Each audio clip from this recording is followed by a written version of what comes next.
Sa baryo Lubluban, nakatira ang isang dalaga na malapit nang mapag-iwanan ng tren. Si Rosella. Masayahin, mabait at matulungin.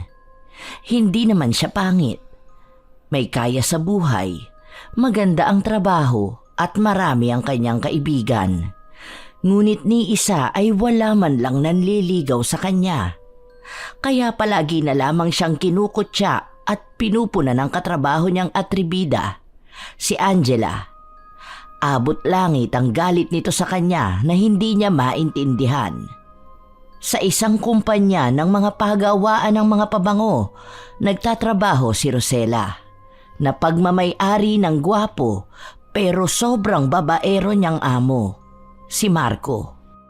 May lihim itong pagtingin kay Rosella, ngunit dahil takot itong mabasted, kaya sa iba na lang ito nanligaw. Ang kasosyo nito sa negosyo na siyang modelo na rin sa kanilang kumpanya, ang mga tipong lalaki ni Rosella. Si Lucas, na ubod ng yabang, ngunit hindi siya gusto nito. Meron na sanang nagkagusto sa kanya, walang iba kundi ang supladong kasosyo rin ito ng kanilang kumpanya. Ngunit takot ito kay Marco. Parang guguho na ang mundo ni Rosella sa kahahanap ng paraan kung paano siya magkakanobyo. Ang masaklap pa ay nasangkot siya sa isang makontrobersyal na pangyayari na pilit niyang tinatakbuhan.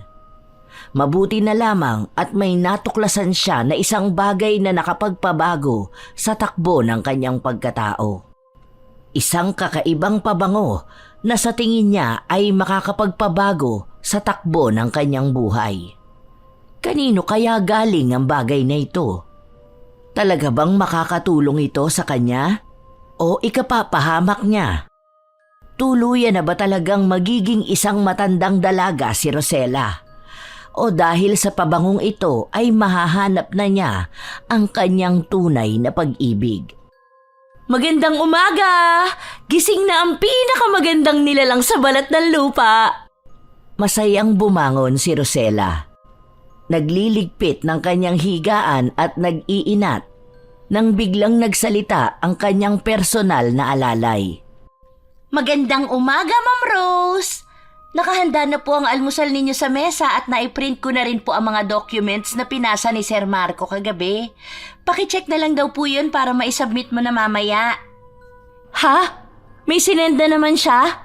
Kakatapos ko lang mag-revise ng documents ah. Sunod-sunod na talaga ang pinapagawa niya sa akin. Anong akala niya sa akin? Hindi nagpapahinga? Aba, hindi ako robot. Kasi naman po yung bagong pasok na sekretarya ng boss mo, imbis na siya ang mag-asikaso ng mga dokumentong ito, iba ang inaatupag. Kung makasita pa parang boss ninyo. Kung hindi ko lang talaga mahal itong trabaho kong ito matagal na ako nag-resign sa kumpanya. Dahil nasobrahan na sila sa mga pinapagawa nila sa akin. Mabuti na lang talaga at nandiyan ka para tulungan ako. Malaki talaga ang pasasalamat ko sa'yo. Malapad na ngumiti si Rosella upang magpasalamat sa tulong sa kanya ng kanyang personal na alalay. Imbis na magmukmok sana siya dahil sa sobrang trabaho na pinapagawa, ay hindi na niya ginawa. May tapat at masipag kasi siyang personal na alalay. Naku, maliit na bagay lang po ang mga ito, Ma'am Rose. Sinusuklian ko lang po ng kabutihan ng magandang pakikitungo mo sa akin. Nakakaiyak naman. Hindi talaga ako nagkamali sa pagpili sa'yo. Hulog ka talaga ng langit sa akin, Joey. Anyway, hintayin mo na lang ako sa kusina dahil sabay na tayong kakain, ha? Mag-aayos muna ako at susunod na ako agad sa'yo. Sige po, ma'am. Maghahanda na rin po ako habang naghihintay po sa inyo. Masayang nagkukwentuhan sina Rosella at Joey habang kumakain. Nang may biglang naalala si Joey, binanggit nito ang tungkol sa isang imbitasyon na pinabibigay ng katrabaho ni Rosella.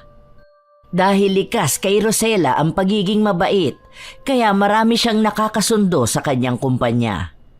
Kaya kung may mga importanteng okasyon sa isa sa mga katrabaho niya, ay palagi na lang siyang imbitado.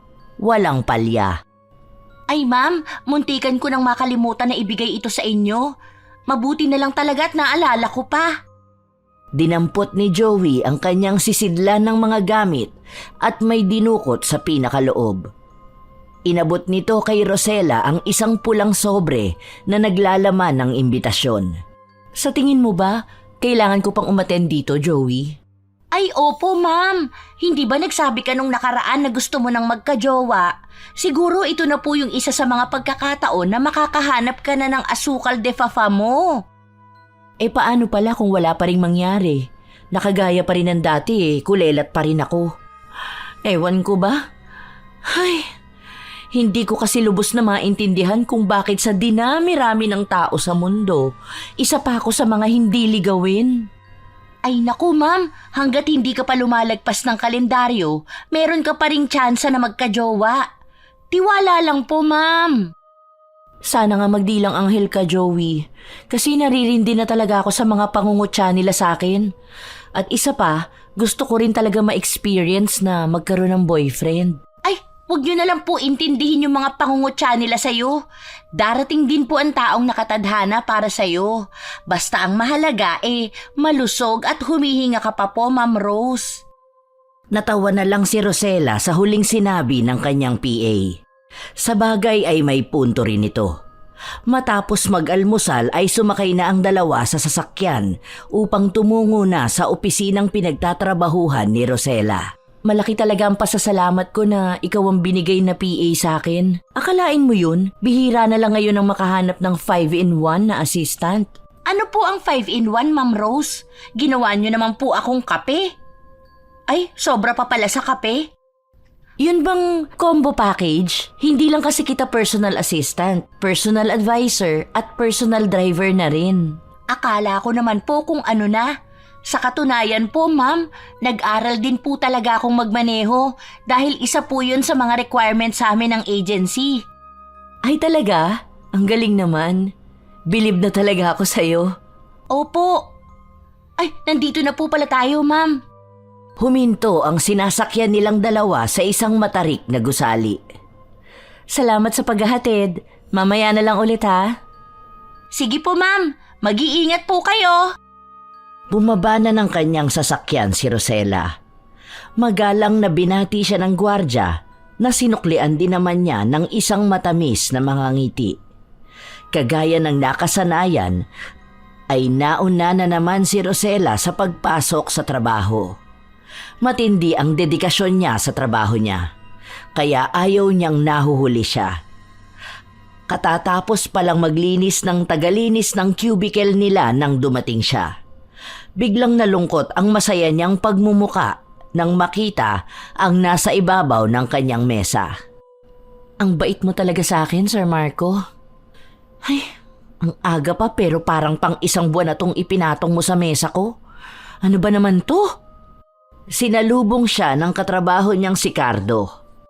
Katulad ni Rosella ay maaga rin na pumapasok ito. Pinupunan nito kung bakit ang aga pa lang ay nakabusangot na naman siya. Nakikita mo ba tong nasa harapan ko? Ito lang naman ang dahilan kaya ako naiirita ngayon. Tinawanan lamang siya ng katrabaho niyang si Cardo.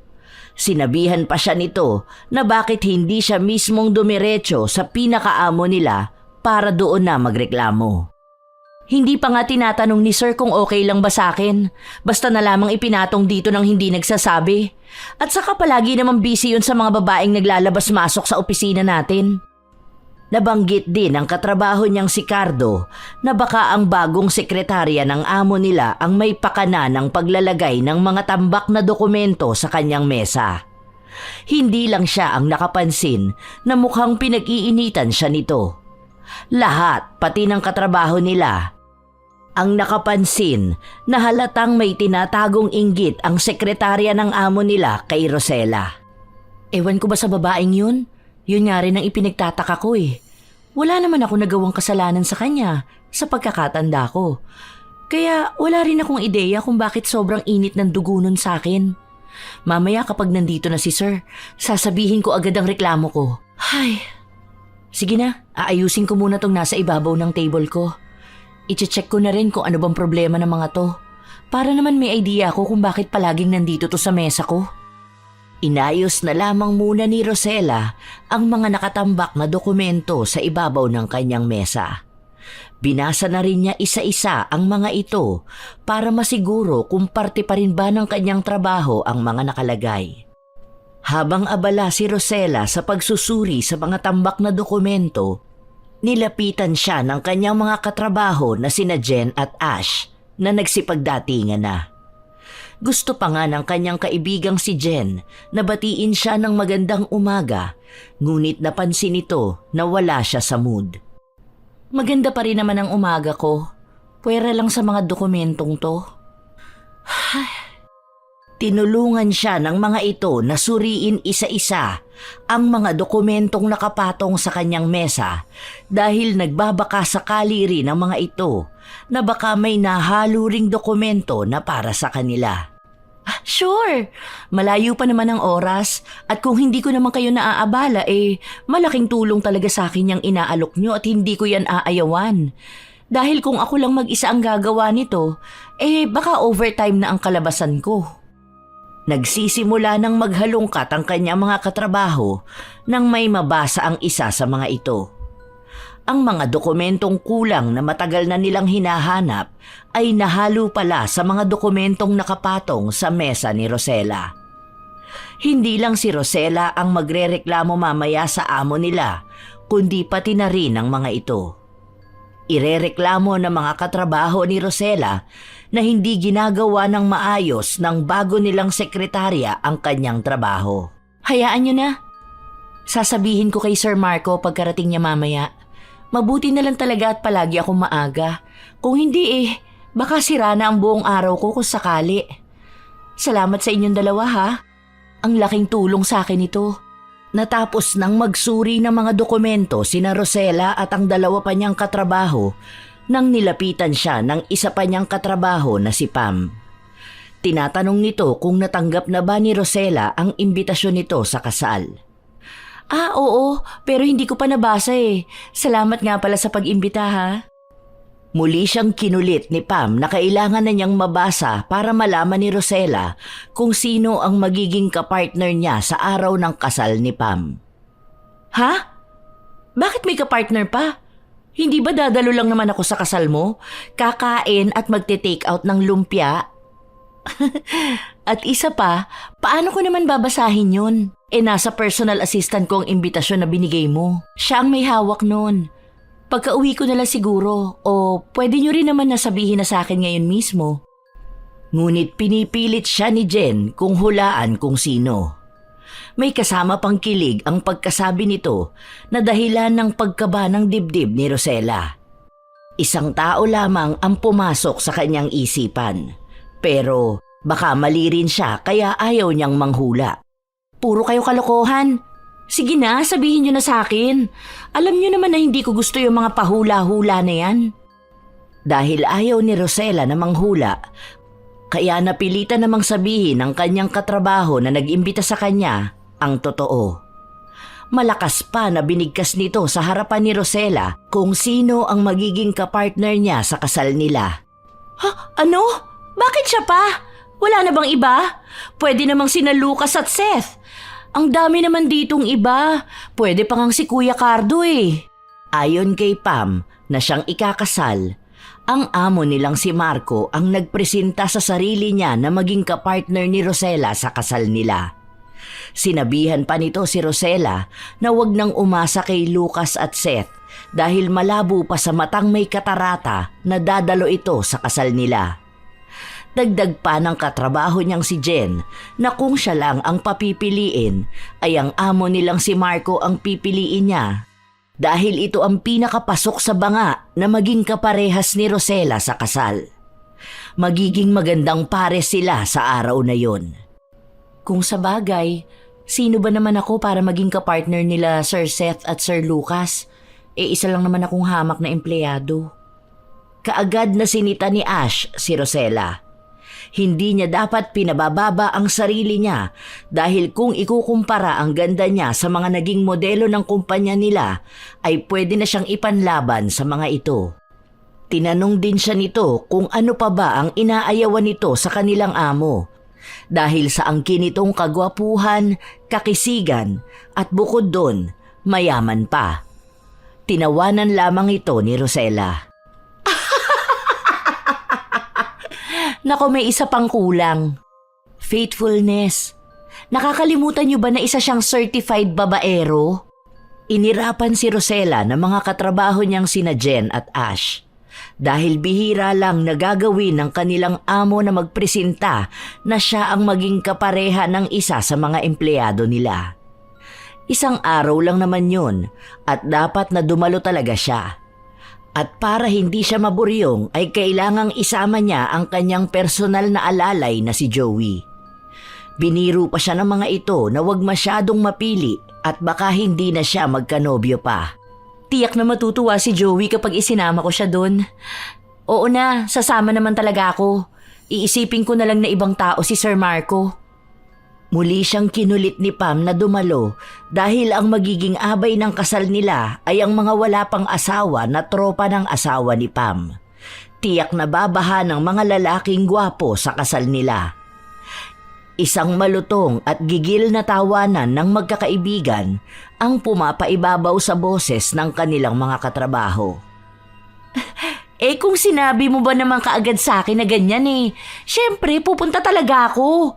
Baka isa na sa kanila ang magiging forever ko. Masayang nakikipagkwentuhan si Rosella sa mga katrabaho nang biglang sumulpot sa kanilang harapan ang atribida at inggiterang sekretarya ng kanilang kumpanya. Aba, napakagaling nyo naman! Ang mga marites! Magsipagtrabaho nga kayo, hindi yung puro daldalan lang ang inaatupag nyo dito. Ang OA mo, Day. Magsuot ka nga ng relo para alam mo naman kung anong oras pa lang. Napatingin si Angela sa kanyang palapulsuhan. Wala nga talaga siyang suot na relo. Para hindi mapahiya ay nangatwiran pa ulit ito. Hindi ko lang naisuot ang relo ko ngayon pero tansyado ko na ang oras, no? Ano pang tinutunganga nyo riyan?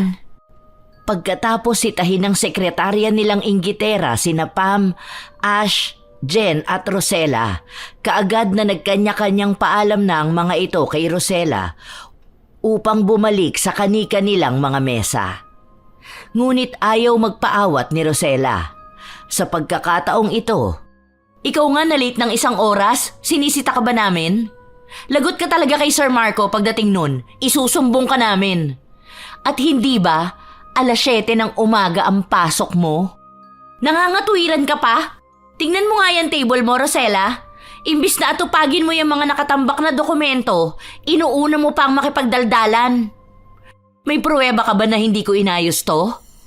At teka nga lang, hindi ba dapat ako ang nagrereklamo sa'yo dahil hindi mo ginagawa ng maayos ang trabaho mo? Nagdadahilan ka pa? Kitang-kita naman ang pruweba. Malamang nasasagot talaga ako kasi nakikita mo ba yung mga bitbit ng mga kausap ko rito kanina? Ano nga akala mo sa akin, bulag? Hindi ka nga bulag pero tamad ka naman magtrabaho. Yung mga dokumentong hawak nila, dapat sa table mo nakalagay. Anong ginagawa ng mga yun sa table ko? Mapanukat na tiningnan ni Rosella si Angela. Napatda naman si Angela. Matagal itong hindi nakasagot. Hindi ba dapat kanina ka pa naririto? Hindi ka lang 1 oras na late kundi mahigit 2 oras na. Tapos ang lakas pa ng loob mong sitahin kami, ikaw nga tong pasaway rito. Ngayong araw lang naman ako nahuli. Hindi nyo pa rin maitatanggi na bulakbol kayong magtrabaho. Isusumbong ko talaga kayo kay Sir para mapatalsik na kayo rito. Nakabusangot na ang itsura ni Angela. Inaalaska na rin kasi siya ng mga katrabaho ni Rosella. Kahit sa ang anggulo kasi tingnan, ay mali pa rin siya. Sekretarya siya ng amo nila Rosella, pero heto siya ngayon, nakikipag-away sa mga empleyado. Di magsumbong ka. Marami-rami na rin ako naipon dito na maaaring magpatalsik sa'yo. At hindi lang ako ang magrereklamo tungkol sa'yo. Pati rin sila. Tinuro ni Rosella ang mga kasamahan niya. Sinang-ayuna naman siya ng mga ito. Kaya gigil na gigil si Angela sa sinabi ni Rosella. Nagpapadyak pa ito dahil hindi nito matanggap ang kanyang pagkatalo. May araw ka talaga sa akin, Rosella. Kaya ka tumatandang dalaga Ha? Hala? Anong connect? Siguro kaya mo ko palagi pinagdidiskitahan kasi idol mo ko, no? Aminin mo na kasi. Tayong dalawa lang naman ang makakarinig. Naiinggit ka ba sa akin? Ako? Naiinggit sa'yo? Sa panaginip mo lang yon. Kung ikaw rin lang ang kaiinggitan, hindi na, no? Tinatawanan naman ni Angela ang huling sinabi nito. Bakit mas lamang ang mga kilos mo kaysa sa salita mo? Kaya wag mo na ipagkaila pa, Angela. Wag ako. Iba na lang. Masyado ka namang ambisyosa. Hindi ako maiinggit sa'yo dahil wala naman dapat na ikainggit. Ni wala ka ngang jowa eh. Sa 2 taon kong pagtatrabaho rito, ni wala ka pa nga kahit isang nadala rito. Palibasa, walang nagkakagusto sa'yo dahil hindi ka kagusto-gusto. Kasi, ang pangit mo. Magkakaroon din ako ng nobyo, hindi pa nga lang sa ngayon. Gusto ko lang linawin sa'yo na hindi naman basehan ng panlabas na anyo ng isang tao dahil nasa panloob na anyo ang batayan ng tunay na kagandahan. At saka, bago mo ko laitin, manalamin ka muna, pwede? Hindi ko na kailangang manalamin pa kasi alam ko naman sa sarili ko kung gaano ako kaganda. Gusto ko ring ipaalam sa'yo na nililigawan ako ni Sir Marco. See? Pati boss natin nahuhumaling sa akin. Ikaw? Meron ba? Kahit nga itong si Cardo hindi ka papatusin. Mabilis na nag-react si Cardo dahil nadawit ang pangalan niya sa mga ito. Prinangka nito si Angela na mas kaibig-ibig pa si Rosella kaysa sa kanya. Naiinis namang sinagot ito ni Angela. Malamang, sa mga pangit na katulad mo lang nababagay itong si Rosella. Biglang napatayo nang wala sa oras si Cardo dahil sa sinabi ni Angela. Kaagad naman siyang pinigilan ng mga katrabaho na nasa tabi lamang nila. Kung ako sa'yo, mabuti pa bumalik ka na rin sa opisina ni Sir. Kasi kapag hindi nakapagtimpi sa'yo mga kasama ko rito, ako na mismo kakaladkad sa'yo palabas ng building na to. As if kaya mo. Isa ka lang namang hamak na empleyado rito. Baka nga ako pang kumaladkad sa'yo Kaya makinig kayo sa akin. Kapag sinagot ko na si Sir Marco, dapat magpakabait na kayo sa akin. Dahil isang maling salita nyo lang, tatanggalin ko kayo agad sa kumpanyang ito. Tinawanan lamang si Angela na ikinainis nito. Kung sino-sino pa ang hinahamon nito. Muntik nang magkagulo dahil sa sinabi ni Angela sa mga empleyado ng kumpanyang Secret Fragrance nang dumating ang amo nilang si Marco at ang doktor na kasosyo rin ng kanilang kumpanya na si Seth. Ano na naman kaguluhan nangyayari rito? Palagi nyo na lang pinapasakit ang ulo ko. Napatigil ang lahat nang magsalita mismo sa kanilang harapan ang may-ari ng kumpanya. Nagmamadali namang tumayo si Angela upang magtago sa likuran ng may-ari. Nilingon ni Marco ang nagpapaawang pagmumuka ng kanyang sekretarya. Anong ako? Sinabi ko lang naman kay Rosella na ayusin niya ang kanyang trabaho. Nakisawsaw pa sila. Rosella de Malanta at Angela Macasero. Dumiretso kagad kayo sa opisina ko ngayon din. At kayo mga nandito, magtrabaho na ulit kayo. Kalmadong wika ng may-ari ng kumpanya kay Angela at Rosella. Gigil na tiningnan ni Rosella ang nakangising sekretarya. Nasabihan pa sila ni Seth na mga isip bata. Ako na naman, bakit ba palaging ako nakikita mo? Hindi ba ikaw ang biglang sumugod dito kanina at kung ano-ano pa mga pinagsasabi? Totoo ba yon, Angela? Taliwas sa tensyon na namamagitan sa paligid ay nanatiling kalmado pa rin si Marco. Hindi totoo yan, sir. Si Rosella talaga ang may kasalanan. Nagalit kasi siya nung tinanong ko kung tapos na ba niyang suriin ang mga dokumento. Napakasinungaling mo talaga, Angela! Tama na nga yan. Hindi nyo ba ako naririnig? Pumunta na kayo ngayon din mismo sa opisina ko. Kaagad na tumalima ang atribidang sekretarya na si Angela. Samantalang napilitan namang sumunod sa mga ito si Rosella. Pagkapasok nila sa loob ay muling tinanong ni Marco ang totoong dahilan. Nagkukwentuhan kaming apat doon nang bigla siyang sumulpot at pinagsisita kami. Mag-aalas 9 na rin naman Imbis na maghanda na sila para sa trabaho, puro daldala ng inaatupag nila. Wala pa ngang alas 9 at isa pa, Pinagbukod ko na ang mga tambak na dokumento bago ka pa dumating. Kahit na, ang dami mong nakatambak na mga dokumento sa mesa mo. Imbis na yun muna ang asikasuhin mo nakuha mo pang makipagdaldalan. Nanatili pa ring tahimik ang may-ari ng kumpanyang pinagtatrabahuhan nila habang pinapakinggan ang bangayan ni na Rosella at Angela. Mabuti at binuksan mo ang tungkol dyan. Gusto ko rin talaga kayong makausap, sir. Mabibilang sa daliri ang mga araw na hindi napupuno ng mga dokumento ang aking mesa. At ang masaklap pa ron, kahit hindi naman kasama sa trabaho ko doon nilalagay ng magaling mong sekretarya. Sinuri ko ng maigi yun bago ko nilapag sa mesa mo. Huwag kang gumawa ng kwento. Talaga ba? Anong tawag mo sa mga dokumentong ito? Inilapag ni Rosella ang mga sinasabi nito na dokumento na hindi nasakop ng trabaho niya. Tahimik pa rin si Marco at isa-isa itong binuklat. Naku sir, hindi ako ang naglagay niyan sa mesa niya. Naabutan ko na hawak na yan ang mga kadaldalan niya kanina. Ano, nagkusang maglakad ang mga dokumentong yan sa mesa ko? Kakaiba naman talaga. At para malaman mo, Angela, na bago ka pa dumating at makisawsaw sa usapan namin, naibukod ko na ang mga hindi sa akin. Kaya nga naabutan mo kami ron kasi naghahanap sila ng mga files na hindi mo nilagay sa mga mesa nila.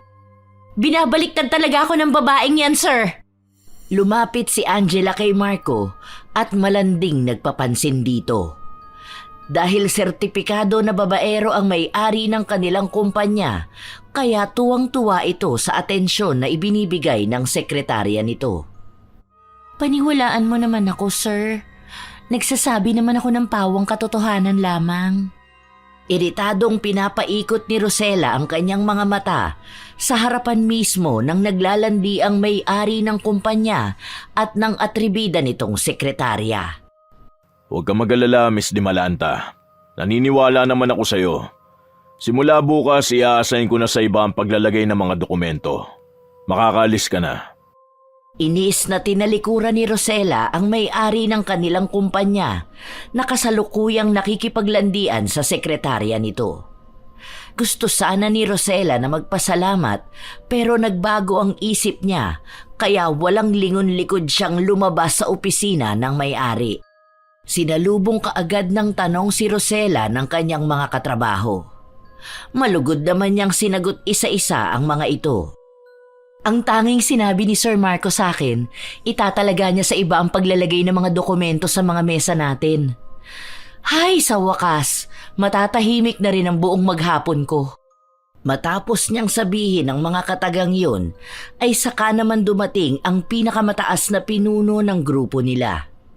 Inanunsyo nito na kailangan nilang maghanda para sa paglulunsad nila ng mga bagong pabango sa madla. Isa-isa sila nitong binigyan ng mga gawain.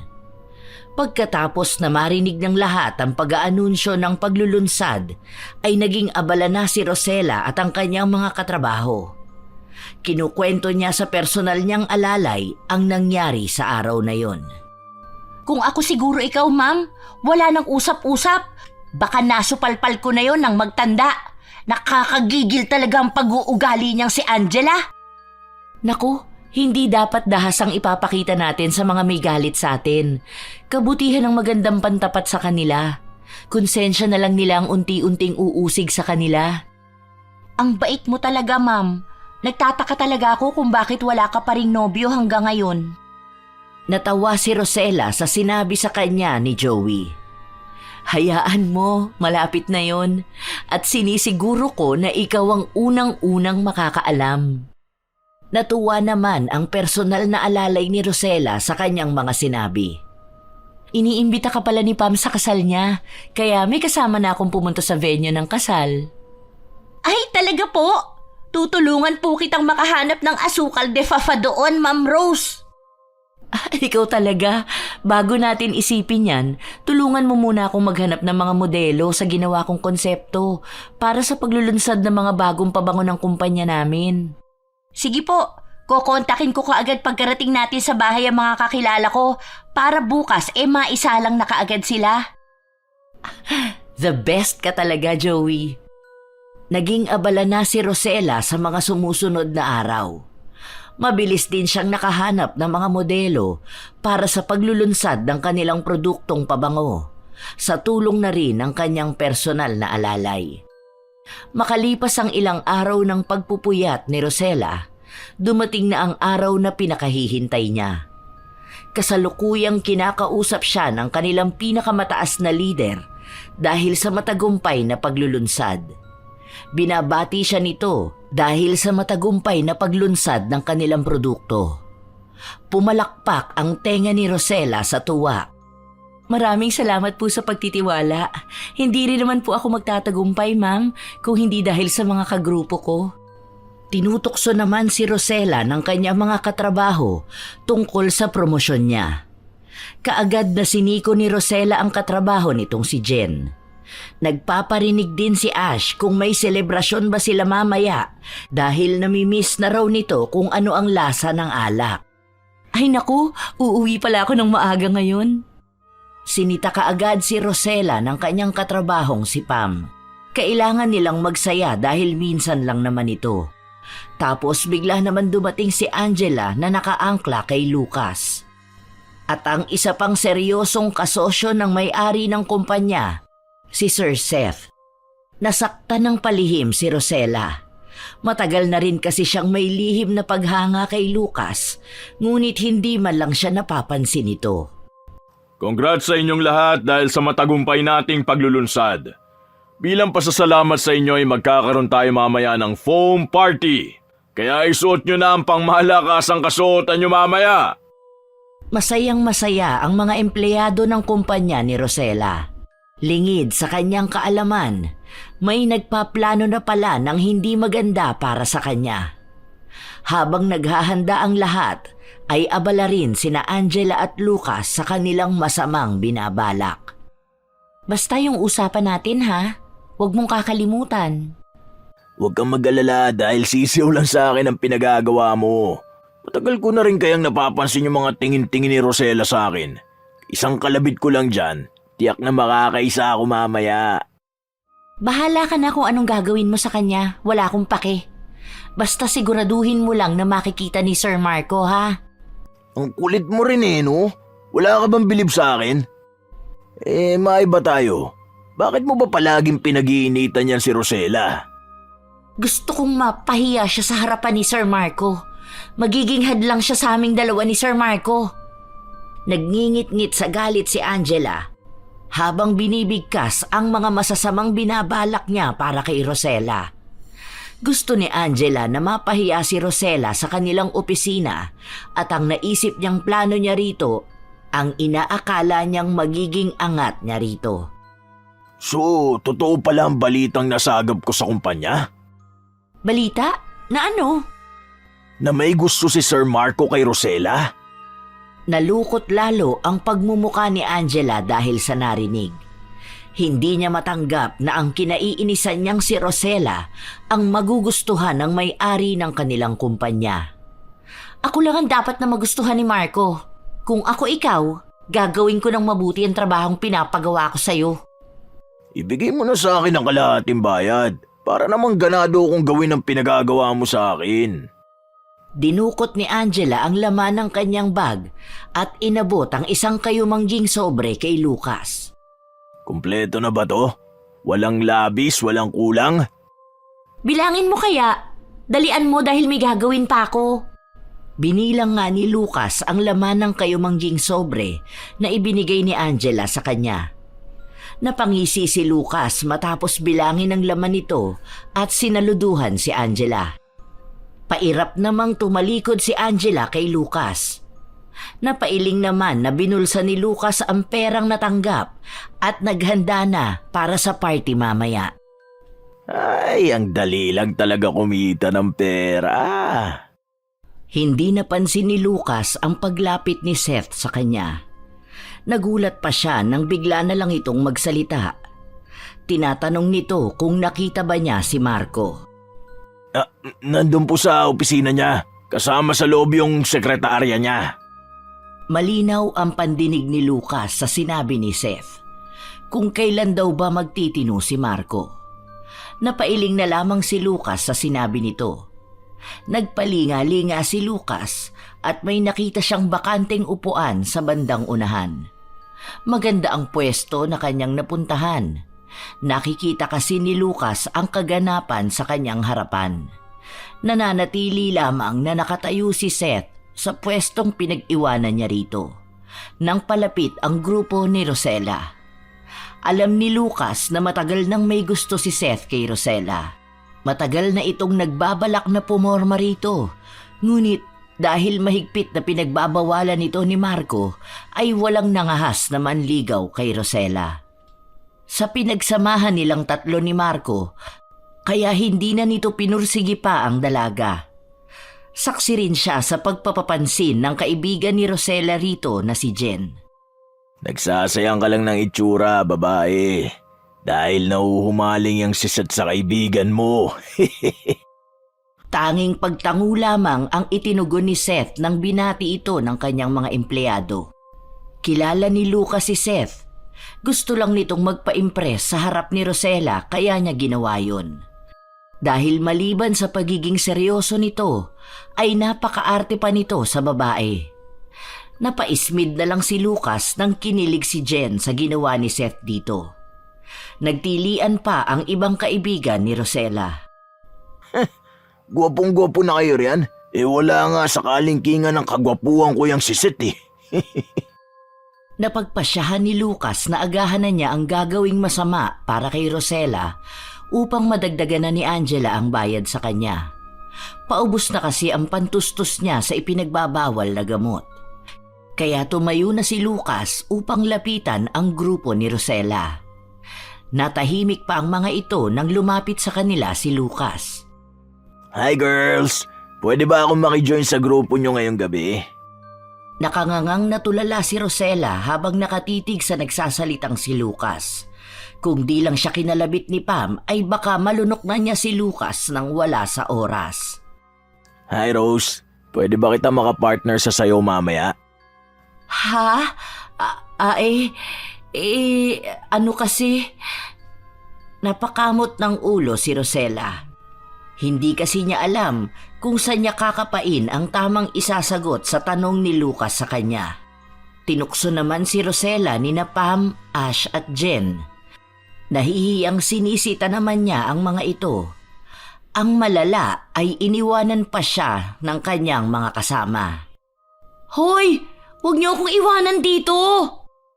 Wala nang nagawa si Rosella dahil mabilis pa sa kidlat na naglayasan ng tatlo niyang kaibigan. Pumailalim naman sa paligid ang tugtugan. Pwede na ba kitang maisayaw? May choice ba ako?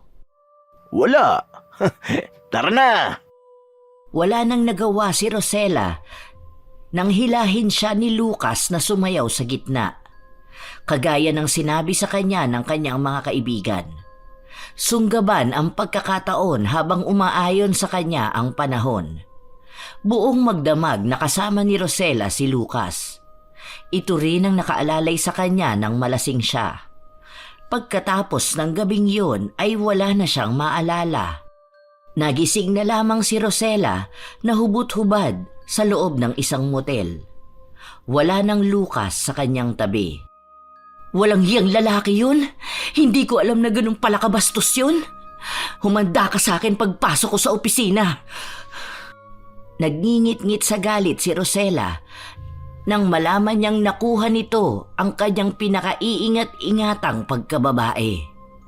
Kaagad na tinawagan niya ang kanyang personal na alalay. Ma'am Rose, nasaan ka po?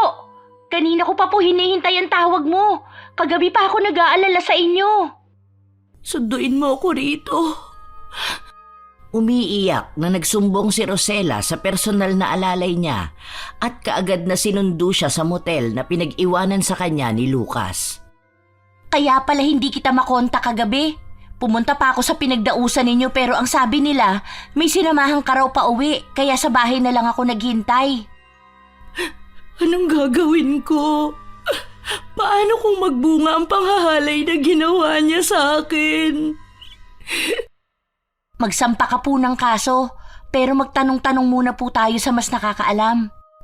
Hindi pumasok ng araw na yon si Rosella. Masyado niyang dinamdam ang nangyayari sa buhay niya. Hirap na nga akong magkaroon ng nobyo. Tapos ang inakala ko pa na happy ending, siyang dahilan pa para masira ang buhay ko. Tahan na po. Makakahanap din tayo ng paraan kung paano natin malulutasan yung problemang kinakaharap mo ngayon. Magiging matandang dalaga na siguro ako nito. Hindi naman po siguro, ma'am. May 3 taon pa naman po kayong natitira bago kayo lumampas sa kalendaryo. Hindi alam ni Rosella kung matatawa ba siya sa sinabi ni Joey. Pero hindi na ako birhen.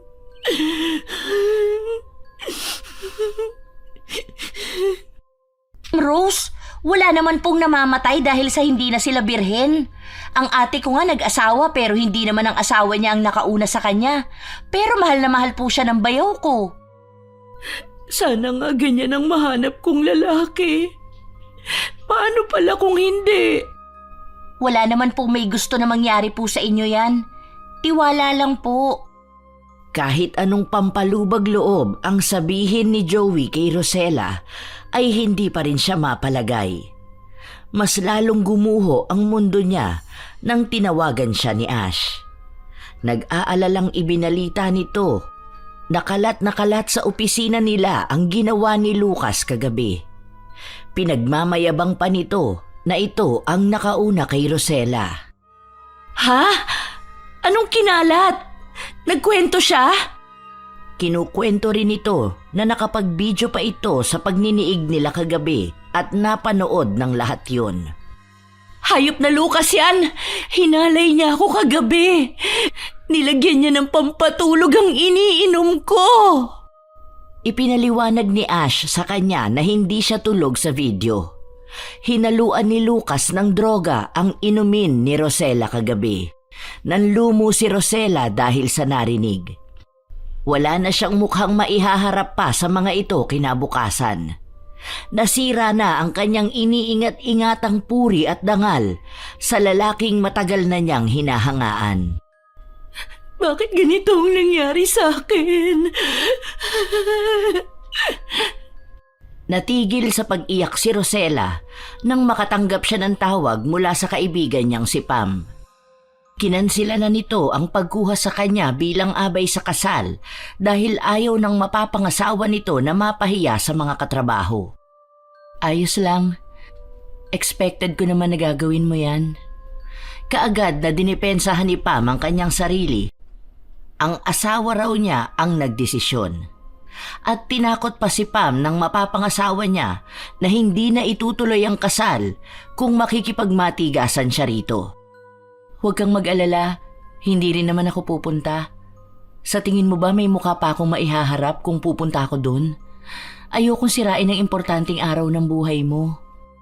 Dahil sa samot-saring emosyon na nararamdaman ni Rosella, ay pinatayan niya ng tawag ang kausap. Nakahilata siya sa kanyang higaan. Matagal siyang nakatingin sa kisame. Wala naman sigurong masama kung maniniwala ako. Tutal, hindi na ako dapat mangamba pa kung may mawala pa ulit sa akin. Basta sinubukan ko. Bago siya bumangon at maligo, napagdesisyonan niyang lumabas ng bahay. Pupunta siya ngayon sa isang bukal ng tubig na pwedeng magpatupad ng mga kahilingan.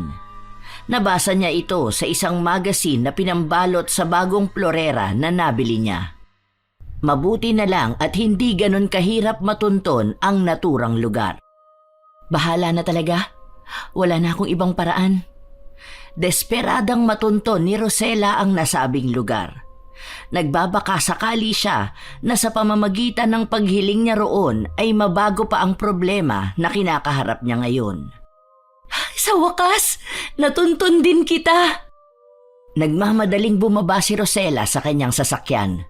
Tumambad sa paningin niya ang isang kinalawang na bakal na tarangkahan. Natuklap na rin ang kulay puti nitong pintura. Mahahalata talaga na nilipasan na ito ng panahon. May mga baging na nga na nakapalibot dito. Pansin din niya na walang kahit isang tao ang naririto. Ano ba yan? Bakit nakasara?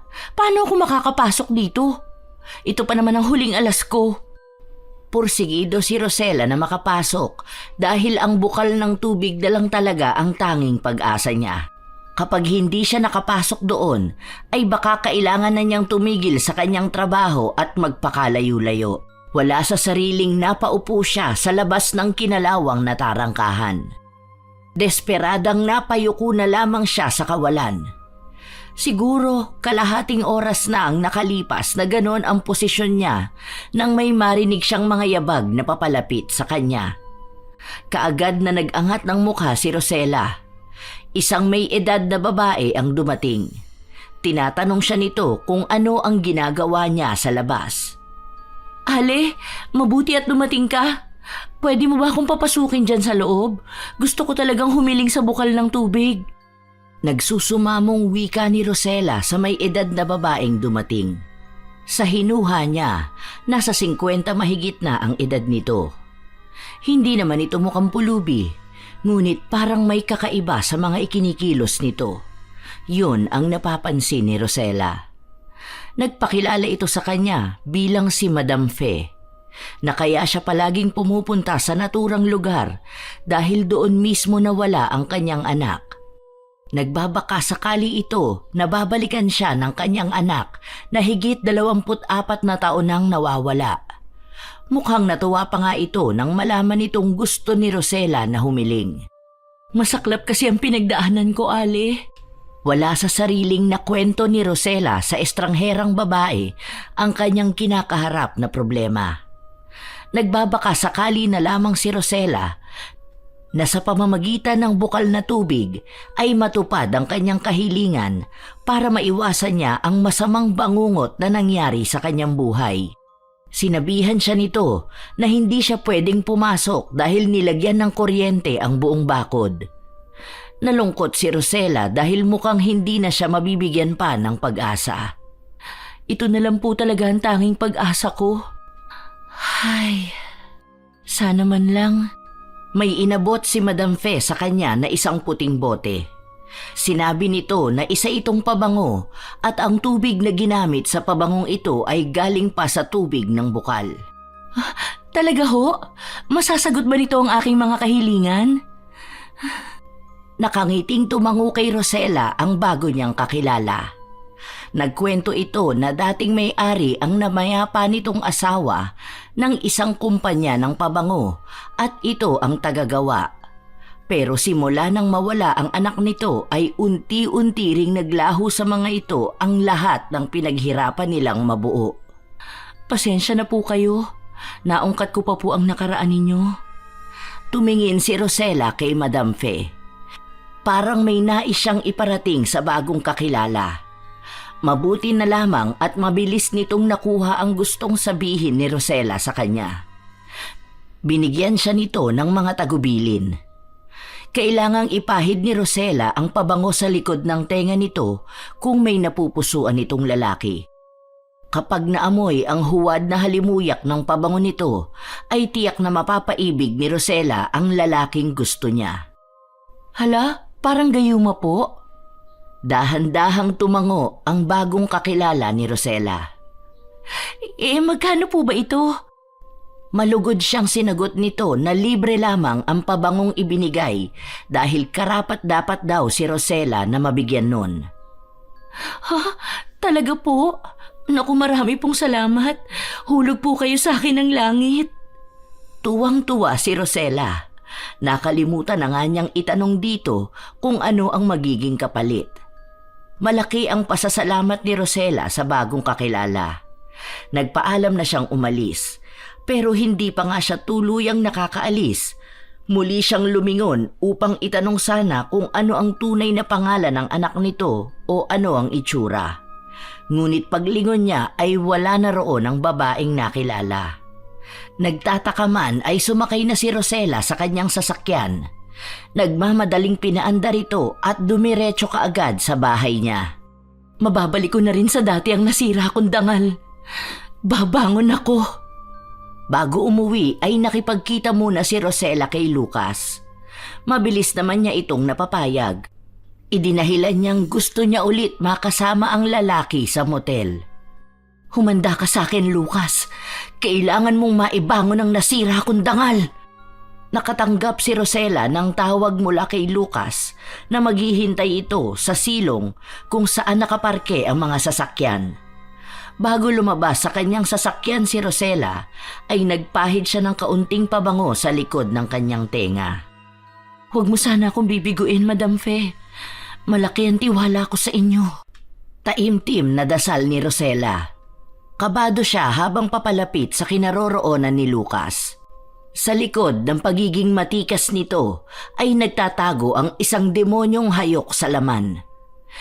Nagngingit-ngit ang kalooban ni Rosella. Hindi siya makakapayag na hindi makapaghiganti rito.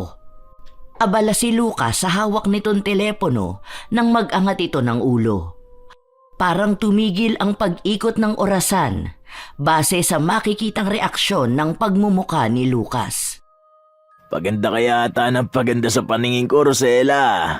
Para kang Diyosa na bumaba sa langit. Huwag na tayong magbulahan pa. Hindi ba katawan ko lang naman ang habol mo, kaya ka pumayag na makipagkita sa akin ngayon?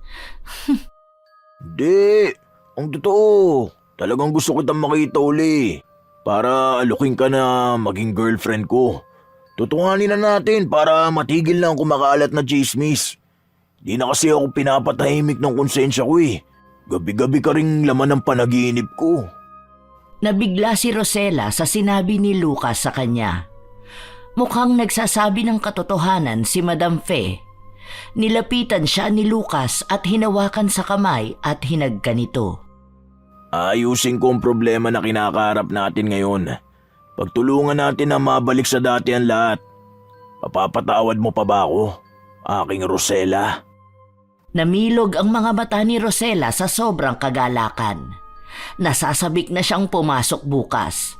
Kaya sinulit ni Rosella ang pagkakataon na nasa ilalim ng kontrol niya ang puso ni Lucas.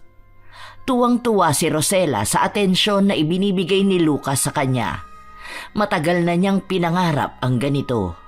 Matagal na niyang gustong maramdaman na may nagmamahal sa kanya. Ang saya ko, Lucas. Sobrang saya. Walang mapagsidlan ng kasiyahang nararamdaman ko ngayon. Salamat. Parang ayoko na matapos ang gabing ito. Nararapat lang na mahalin ka at alagaan, Rosella ko. Gusto kong magkaroon tayo ng masayang pagsasama. Gumawa pa tayo ng masayang alaala, ha? Huwag ka mag-alala, dahil walang pwedeng makapaghiwalay sa ating dalawa. Hindi nagpahatid si Rosella kay Joey dahil sinundo siya mismo ni Lucas sa bahay nila. Nalukot ang pagmumuka ng kanyang personal na alalay sa nasaksihan. Ma'am, akala ko ba galit ka sa kanya? Bakit magkasama kayo ngayon? Pero hindi na ipinaliwanag ni Rosella sa kanyang personal na alalay dahil nagmamadali na itong sumakay sa sasakyan ni Lucas. Nang nasa tapat na ng building ng kanilang kumpanya ang sasakyan ni Lucas, ay matinding kaba ang nararamdaman niya. Naunang lumabas si Lucas ng sasakyan upang pagbuksan siya. Pero bago lumabas si Rosella, ay nagpahid muna siya ng pabango sa kanyang pulso. Huminga siya ng malalim nang magkatagpo ang mata nila ng gwardya ng kanilang kumpanya. Bumati ito sa kanya at pinuri siya.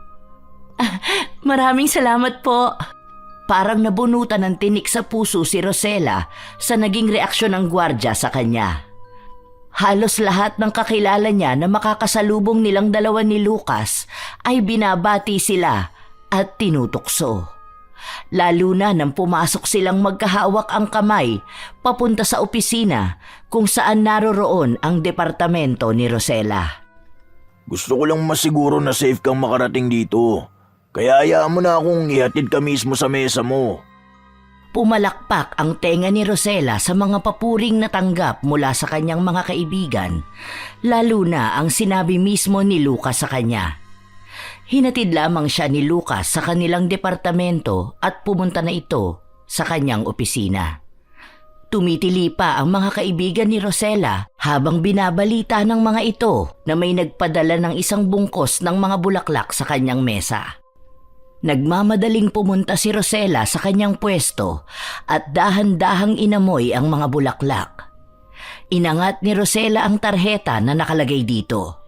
Sabay-sabay na nagtilian ang mga kaibigan niya nang maabutan sila ng hindi maipintang pagmumukha ng atribidang sekretarya na si Angela. Hindi ba kayo nahihiya? Ang iingay nyo, oras ng trabaho. Kapag inggit, pikit. Palibhasa, hanggang papansin lang ang kaya, hindi naman siya sineseryoso ng mga natitipuhan niya. Anong sinasabi mo tungkol sa akin? For your information, hindi ako naiinggit sa'yo. Isusumbong ko talaga kayo kay Sir Marco. Eh di magsumbong ka, puntahan mo na. Kampanteng pagtataboy sa kanya ni Rosella. Inis na nagpapadyak papalayo si Angela. Hindi nito matanggap na naungusan siya ng isang Rosella. Samantalang si Rosella naman ay nag-e-enjoy sa sitwasyon niya ngayon. Makalipas ang ilang minuto ay muling bumalik si Angela na naninilay sa mga labi ang isang matagumpay na ngiti. Huwag ka raw umuwi ng maaga dahil pag-overtimein ka ni Sir ngayon. Ilang araw kang nawala rito kaya tambak na rin ang trabaho mo. Gawa-gawa mo lang siguro yan. Pahiya ka kasi kanina eh. Eh di tanungin mo pa si Sir kasi sumunod lang naman ako sa pinag-uutos niya sa akin. Mga epal, akala mo kung sino? Che! Eksakto namang dumating ang may-ari ng kumpanya. Seryoso itong nakatitig kay Rosella. Nagkanya-kanyang balik sa mga pwesto nila ang magkakaibigan. Gusto ko mag-overtime ka. Kaya mo bang tapusin ang mga naiwan mong trabaho nung nakaraang mga araw na hindi ka pumasok? 3 linggo po akong hindi nakapasok, sir. Hindi ko po mapapangakong matatapos ko yun ngayong gabi. Pues gawa mo ng paraan. Pero, Gusto sir... ko lang linawin sa'yo, Miss Limalanta. Ako ang boss dito. So ako ang masusunod. Tapos ang usapan. Mabuti nga sa'yo. Naiinis na tumalima si Rosella sa may-ari ng kanilang kumpanya. Naisipan ni Rosella na gamitan din ng gayuma ang kanilang may-ari upang wala na siyang magiging problema sa kasalukuyan. Ginigigil kasi siya nito. Mapapaamo rin kita, Marco. Makikita mo. Nagsipagbalikan na ang mga katrabaho ni Rosella sa kani-kanilang departamento. Papunta na si Rosella sa opisina ni Marco. Pero bago siya pumasok ay nagpahid muna siya ng pabango sa likod ng kanyang mga tenga upang makaganti sa ginawang pamamahiya ni Marco sa kanya. Kampanteng kumatok si Rosella sa opisina ni Marco. Hindi na niya hinintay na magbukas ito. Diretso siyang pumasok. Nasasabik din siya sa susunod na mangyayari. Nakita niya si Marco na nakaupo patalikod sa kanyang upuan. Ngunit laking gulat niya nang lumingon sa kanya ang lalaking nakaupo sa upuan ni Marco. Sir Seth? Bakit ikaw ang nandito? Nasa si Sir Marco? Kinabahan si Rosella dahil imbes na si Marco ang kanyang pinuntirya ay ang kasosyo nitong si Seth pa ang nakaamoy sa gayuma na inihanda niya. Ako ba ang hinahanap mo? Ito na ang naiwan mong trabaho. Tapusin mo yan ngayong gabi. Inabot ni Marco sa kanya ang isang karton na puro dokumento ang laman. At walang pakialam na tinalikuran siya nito. Nagulat pa siya nang makitang nakasunod si Seth sa kanya. Kabado na siya sa mga sumusunod na mangyayari pero pilit na pinapakalma ni Rosella ang kanyang sarili. Nag-alok si Seth kay Rosella na siya na ang maghahatid sa dalaga. At nagpapunta na ito ng mga gagawa sa trabahong dapat si Rosella ang gagawa. Mabilis na tinanggihan ito ni Rosella. Naku sir, wag na po kayo mag-abala pa. Nakakahiya naman po. Trabaho ko naman po ito eh. Kaya ako na po ang bahala. Pero nagpupumilit si Seth na siya na ang bahala sa lahat. Pero sir, hindi mo naman sakop ang departamento namin. Mapapagalitan din ako ni Sir Marco sa gusto mong mangyari. Ngunit masyadong makulit si Seth. Ilang beses na itong tinanggihan ni Rosella. Hindi naman po sa ganun. Kaso ang inaalala ko kasi si Sir Marco. Baka masisanti pa ako kapag nalaman niya. Tinakpan ni Seth ang mga labi ni Rosella gamit ang hintuturo nito. Mabilis na nakaiwas si Rosella. Hindi kasi niya maintindihan kung bakit ang lakas ng tahip ng dibdib niya ngayon. Pakiramdam niya ay may hindi magandang mangyayari. Nakaramdam din si Rosella ng malamig na ihip ng hangin na dumampi sa kanyang balat, dahilan upang magtayuan ang mga balahibo niya sa katawan. Napayakap si Rosella sa sarili nang wala sa oras. Sige po, kayo na pong bahala. Hindi na nakipagtalo pa si Rosella kay Seth dahil alam niyang ipipilit pa rin ito ang gusto nitong mangyari. Pinaunlakan na lamang ni Rosella ang makulit na si Seth. Tutal, gabi naman na rin at tiyak na mahihirapan siyang makasakay mamaya lalo na't hindi pa niya dala ang kanyang sasakyan. Hindi rin niya mahagilap si Lucas. Nasaan ba kasi si Lucas? Dapat siya ang kasama ko ngayon at hindi si Sir Seth. Hindi na lamang umalma pa si Rosella. Tama rin naman si Seth. Hinatid siya nito sa bahay nila. Ngunit sa kasamaang palad, nakita niyang naghihintay pala si Lucas sa kanya. Hindi maipinta ang itsura nito sa galit nang makita ang pagbaba niya sa sasakyan ni Seth. Palakas ng palakas ang nararamdaman niyang kaba sa kanyang dibdib. Tila nahihilo siya sa kaba na nararamdaman. Diyos ko po, ilayo niyo po sana ako sa kapahamakan. Nagulat si Rosella nang biglang nagsalita si Lucas sa tabi niya. Galit ang nakarehistro sa pagmumukha nito. Parang papatay sa galit. Nataranta si Rosella. Bakit kanya inatid, ha? Anong namamagitan sa inyong dalawa? Kumalma ka nga dyan. Wala namang mali siyang paghatid ni Sir Seth sa akin. Anong walang mali siya? Nakita mo ba kung paano kanya titigan? Hindi lang kita naihatid ngayon, naghanap ka na agad ng kapalit ko. Masyado lang marumi ang utak mo kaya ka ganyan mag-isip. Nakokonsensya ka na ba sa pag-iwan mo sa akin sa opisina kanina? Hinahanap kita pero hindi kita mahagilap. Tinawagan mo sana ako. Anong silbi ng cellphone mo? Huminahon ka nga lang kasi. Wala naman kaming ginagawang masama. Tila bingin na si Lucas sa mga paliwanag ni Rosella. Pilit pa rin na iginigiit nito ang nasa utak niya. Malamang napaunlakan ko ang naging alok niya sa akin dahil anong oras na rin naman at wala na akong masasakyan pa. Hindi mo ba naisip na gabi na? Sinungaling! Ang sabihin mo, naglandian kayo ni Seth. Hindi ka makontento no? Tandaan mo, dapat ako lang Nasapo ni Rosella ang kanyang pisngi nang bigla na lamang siyang sinampal ni Lucas. Nagmamadali naman siyang dinaluhan ni Seth na hindi pa pala nakakaalis. Pinagsabihan nito si Lucas. Sinasabi ko na nga ba may sikretong relasyon kayong dalawa. Walang pasabi na sinuntok ni Lucas si Seth. Gulat na napatili si Rosella. Nagmamadaling lumabas ang personal na alalay ni Rosella na si Joey mula sa loob ng bahay at dinaluhan ang takot na si Rosella. Hala ma'am, ano pong nangyayari? Bakit sila nandito? At bakit sila nag-aaway? Sunod-sunod na tanong ni Joey sa kanya pero hindi magawang sagutin ni Rosella ito dahil natatakot siya sa nagsusuntukang sina Seth at Lucas. Natatarantang inutusan ni Rosella ang kanyang alalay na tumawag ng agarang tulong. Tumawag ka ng pulis! Nanginginig na pakiusap ni Rosella kay Joey.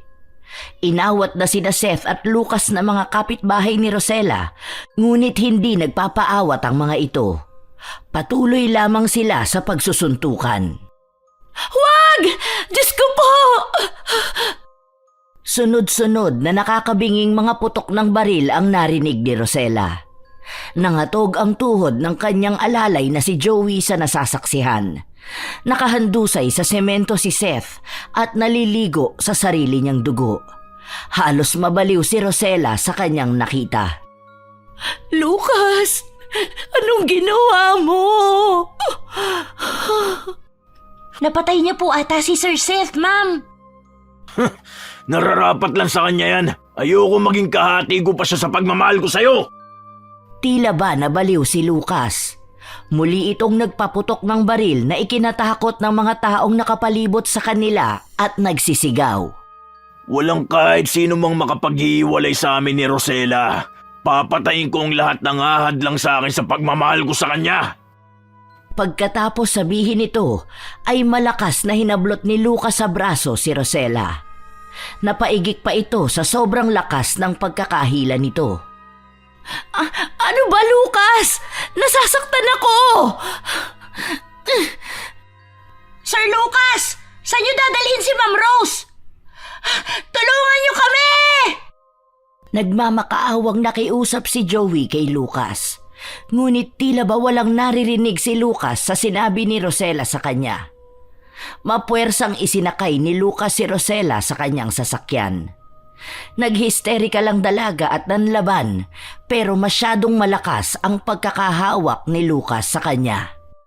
Aray ko! Lucas, bitawan mo nga ako! Saan mo ba ako dadalhin? Nasasaktan ako! Aray! Doon sa lugar na tayong dalawa lang ang magkakasama. Walang makakaagaw sa akin. Nababaliw ka na, Lucas! Hindi ito ang gusto kong mangyari sa ating dalawa, pero bakit nagkakaganito ka? Ano bang nangyayari sa'yo? Sobrang mahal lang talaga kita, Rosella. Hindi ko makakaya kapag naagaw ka na iba sa akin. Dahil aking ka lang, Rosella. Aking ka lang. Tandaan mo yan! Parang nawala sa sariling katinoan si Lucas. Panay lingon din ito kay Rosella habang nagmamaneho. Lucas! Mababangga! Biglang napapreno si Lucas sa minamanehong sasakyan. Sa sobrang lakas ng pagpreno nito, kaya nawala ng kontrol si Lucas. Nagpaikot-ikot ito at bumangga sa isang patay na puno sa daan. Sa lakas ng pagkabangga nila ay nawala ng malay si Lucas.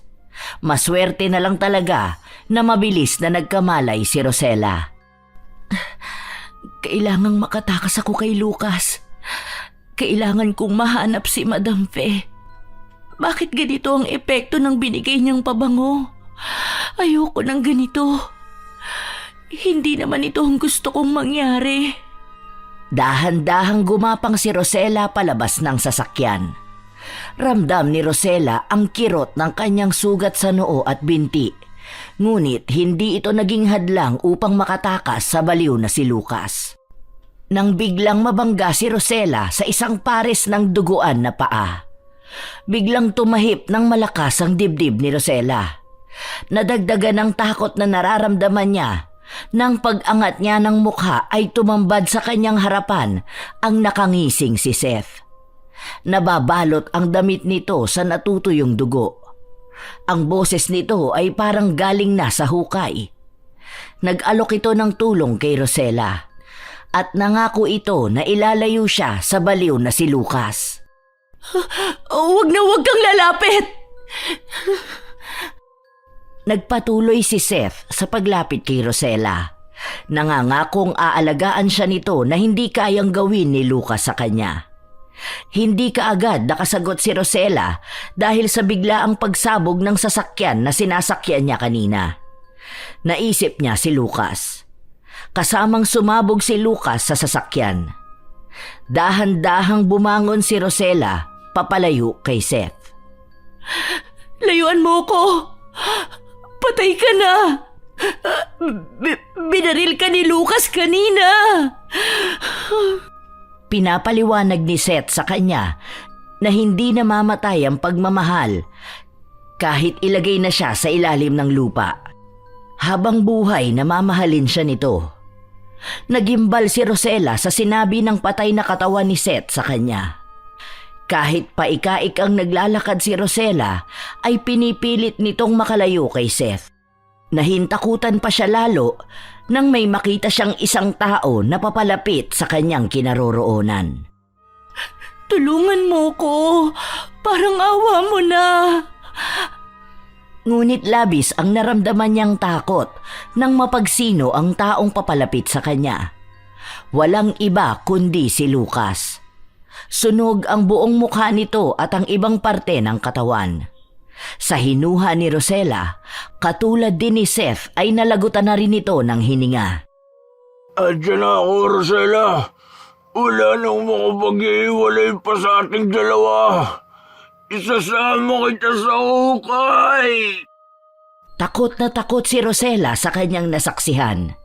Hindi niya lubos na akalain na ang pabangong ibinigay sa kanya ay may pangit na kapalit.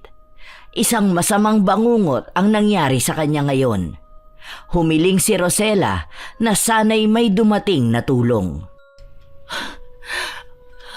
Panginoon, nakikiusap po ako sa inyo. Bahala na tumandang dalaga po ako. Basta iligtas niyo lamang po ako sa 2 patay na lalaking naghahabol sa akin ngayon. Ma'am Rose! Dito banda! Narinig ni Rosella ang pagtawag sa kanya ng personal niyang alalay. Isang rumaragasang sasakyan ang nakita niyang papalapit papunta sa kanya.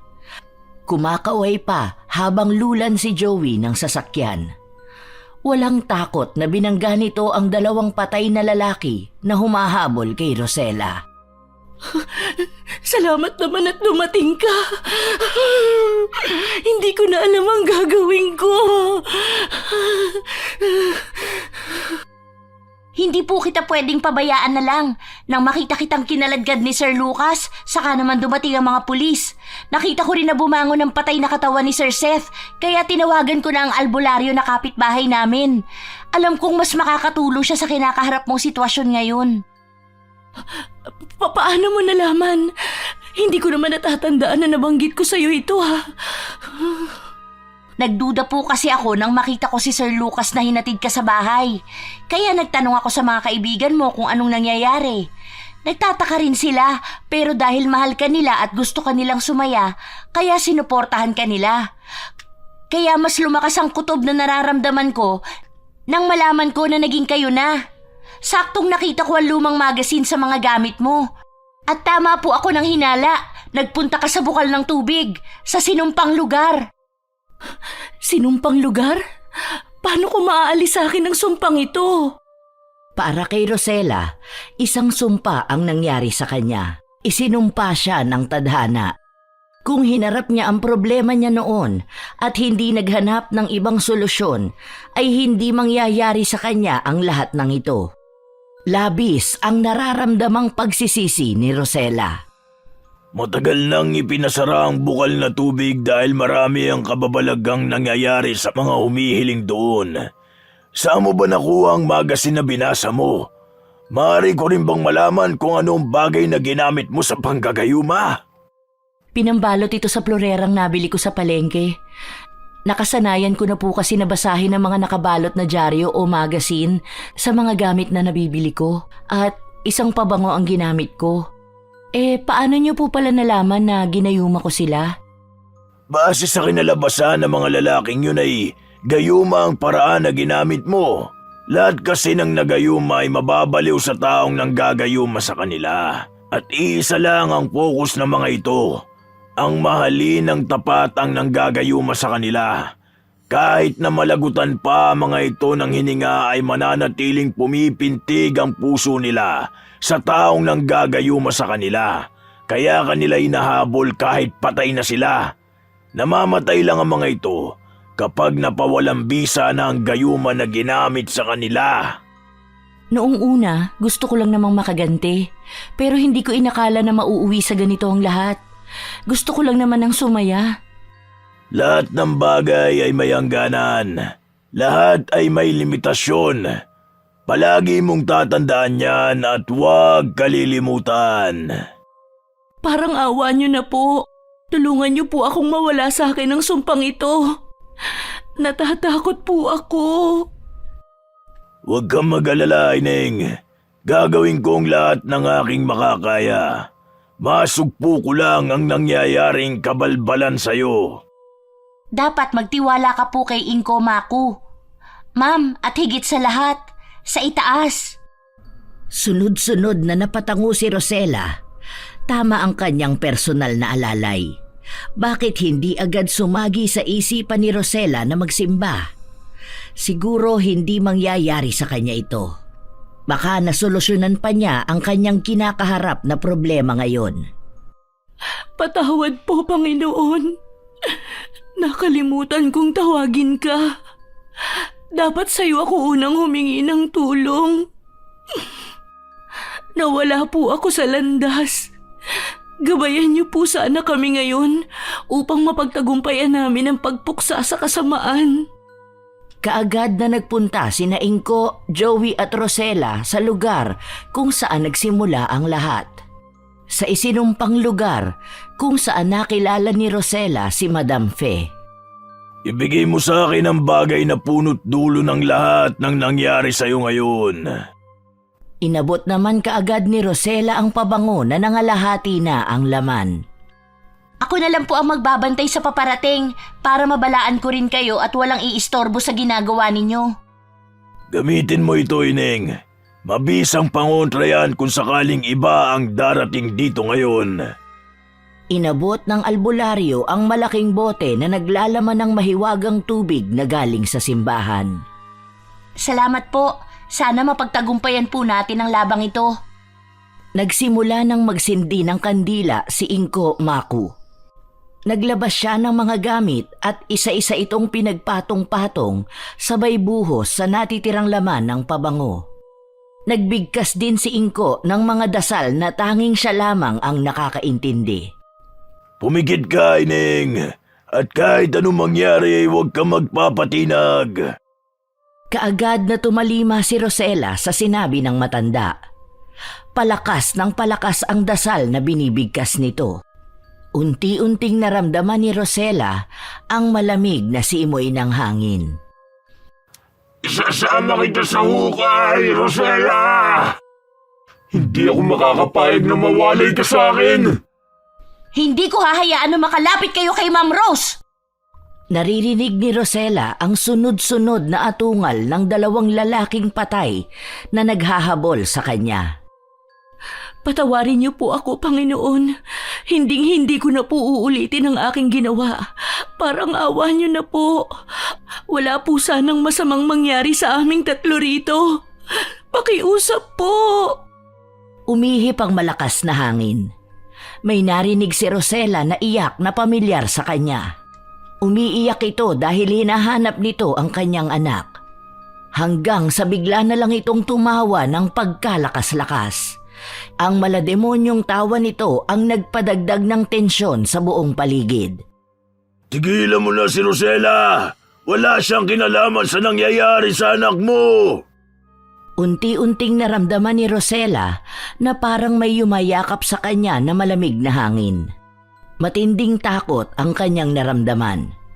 Sinapian na pala siya ng kaluluwa ni Madam Fe.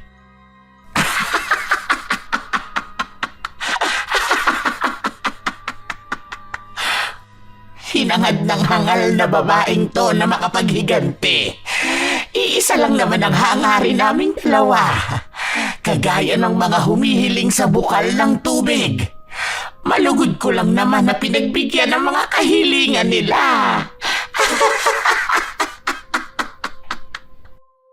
Matagal nang natagpuan ang nawawala mong anak. Bakit hindi ka pa rin matahimik? Bakit hindi mo pa rin tinatantana ng mga inosenteng taong nadamay sa paghiganti mo? Hindi pa kumpleto ang 100 kahilingan na ipinangako sa akin ng demonyo. At si Rosella, siya sana ang sagot sa lahat upang makabalik ako. Pero anong ginawa mo? Nakialam ka! Pinagbigyan ko lang ang kahilingan ni Rosella. Ang tuluyang puksain ang kasamaan mo! Nanlaban ang kaluluwa ni Rosella sa kaluluwang sumapi sa kanya. Tama na. Parang awa mo na po. Ayoko po ng ganito. Aba, Ginoong Maria, napupuno ka ng grasya. Sambahin ang ngalan mo. Mapasa akin ang kaharian mo. Tila mabibingi si Rosella sa pagtili ni Madam Fe. Napagtanto ni Rosella na walang mabuting naidulot si Ma'am Fe sa kanya dahil mukhang isinanla nito ang kaluluwa sa demonyo. 100 mapaghiganting kaluluwa ang sagot sa kahilingan nito sa demonyo. Kapag naubos ng 100 mapaghiganting kaluluwa, ang 100 pabango ay maisasakatuparan na ni Madam Fe ang pangako sa kanya ng dyablo. Ang magkaroon siya ng walang hanggang pagkabuhay. Pwede mo nang imulat ang mga mata mo, Ining. Naisilid ko na ang kaluluwa ni Madam Fe sa maliit na bote ng pabangong ito. Kasabay ng pagdilat ng mata ni Rosella ay ang pagbagsak ng bangkay sa lupa ng dalawang lalaki na naghahabol sa kanya. Joey! Nagtagumpay tayo! Oo, Ma'am Rose! Kaagad na nagyakapan sina Rosella at Joey. Malaki ang pasasalamat nila kay Inko Maku sa pagpuksa ng kasamaan. Salamat sa Diyos! May awa talaga ang Diyos dahil hindi niya talaga tayo pinabayaan. Hindi ka nagkakamali dyan, Ma'am Rose. Tuluyan ng pinasara ang sinumpang lugar at pinagbabawalan ng lahat na wag nang magpupunta rito. Natuklasan ni Rosella na magkamag-anak pala si Sir Seth at Madam Fe sa mismong libingan ni Seth. Nabigyan ng maayos na libingan sina Seth at Lucas. Nalaman din ni Rosella kung sino ang nasa likod ng pagpapakalat ng sexual na video nila ni Lucas.